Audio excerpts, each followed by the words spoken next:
Vietnamese food is fresh, it's delicate, it's very well balanced, and one of the most refined cuisines in the world. With the help of street food vendors, home cooks, and my food-obsessed family, I'll be showing you simple, fragrant, and delectable dishes.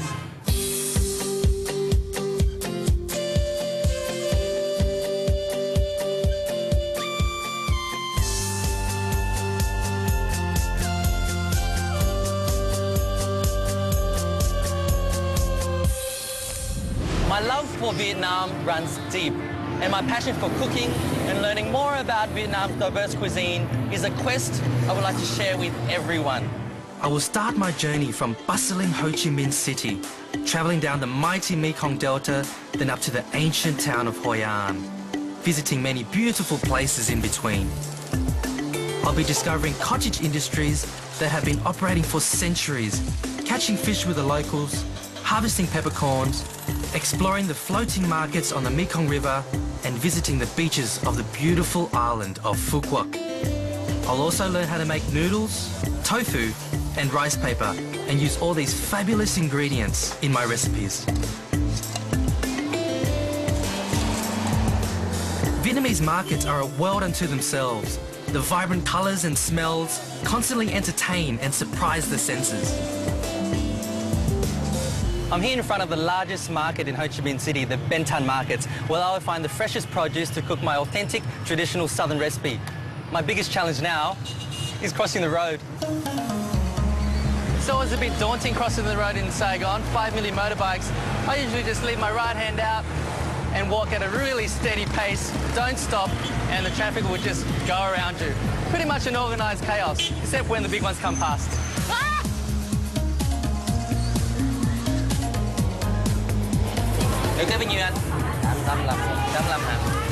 These are fresh prawns. They're $85,000 a kilo. 85,000 dong, I should say, which is around $8, bargain. And it's alive and kicking. This is what I love about Vietnam, like the freshness of the produce, preparation of the food. Shaving each trotter, I think he shaves around 50 a day. We've got fresh meat over here, no refrigeration, it's freshly slaughtered every morning. The fish is alive, pippi's out of the tank. You come here every day, maybe twice a day. What am I cooking for lunch today? Fresh mud fish, prawns, bring it back, and then you cook it. And then dinner, what's dinner? Back to the market. Get some more fresh fish, more fresh meat. It's absolutely amazing. And this is what I love about this country. I adore it.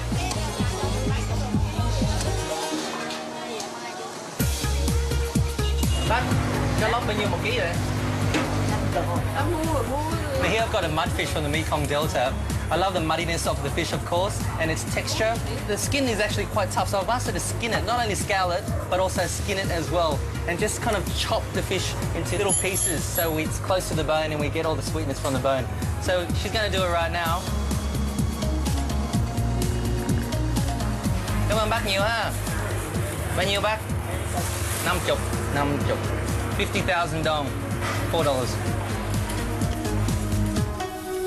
Today I want to cook for you a very traditional southern Vietnamese dish. It's a dish called canh chua cá, which is a tamarind broth with mudfish. This is one of my favourite dishes and it has all the elements of Vietnamese cuisine. I'm going to start with some tamarind. Now this is a sour, tart tamarind which brings the citrus element to it. What I've done is I've mixed it with some water, some hot water, and I've muddled it through, and I'm going to strain it through into some fish broth here. So that goes in. I'm going to strain all the pulp through and just get some tamarind water. And it's as simple as that. Now, if you're at home, you can do this in advance and keep the tamarind water in the fridge for a month, and you can throw it in stir-fries, throw it in curries, or make this delicious, fresh, fragrant soup. So that's all strained through. Now, Vietnamese food is all about balance. So I've got the tart sourness, and I'm going to balance that out with a bit of sweet. So I've got around 75 grams of sugar, just white sugar or caster sugar. And of course, the main element in this is the fish sauce. So a bit of salty there. So we've got the salty, the sour. We don't like to fillet our fish in Vietnam or through Asia because the sweetness is right next to the bone. So we'll cook that. And everything goes in, yeah? The head, the whole lot, the eyes, the cheeks, the favourite parts. Cook that through. Now, once we bring that to the boil, texture is the next step. we've got some elephant ear stem, which is this big thing. Now, the reason why it's called elephant's ear is the whole leaf is this gorgeous, huge leaf which resembles an elephant's ear. Now, if you look here, it's very spongy.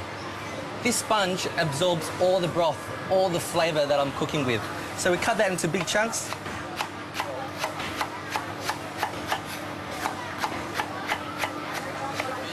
And once that boils, I just top that up. I've also got some okra here, which again, it's all about texture. Okra for me, you kind of love or you hate it. I love it. It excretes this kind of mucus, kind of beautiful texture, which thickens the soup, and I love that part of okra. Finely slice that, might get a few more. I'm going to throw that into my broth. So I'm going to put some sweet in there with the pineapple. Just going to give that a quick taste, and it's got to be very balanced out.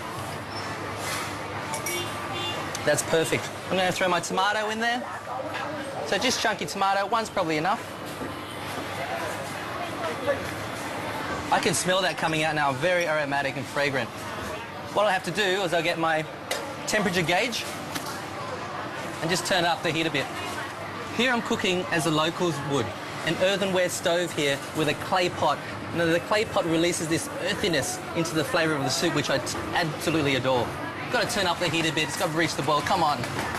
I'm going to introduce you to rice paddy herb. Rice paddy herb, citrus, cumin characteristics, it goes perfect with this tamarind fish soup. I've also got some sawtooth coriander, which is in the coriander family, or cilantro as you would call it. It's going to chop that up together.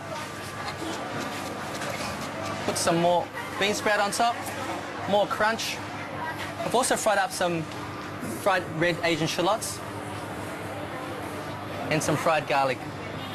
And of course, I'll bring the last element to this dish, which is going to be the subtle spice. Now, we don't really cook with a lot of chili in our food, but we just add it to the end, just for a bit of colour and just a bit of spice. And if we want more chili on the side with a bit of fish sauce, perfect. Here we have a very traditional, authentic, southern Vietnamese dish, gan chua galop. Now, you would serve this with vermicelli noodles or steamed jasmine rice.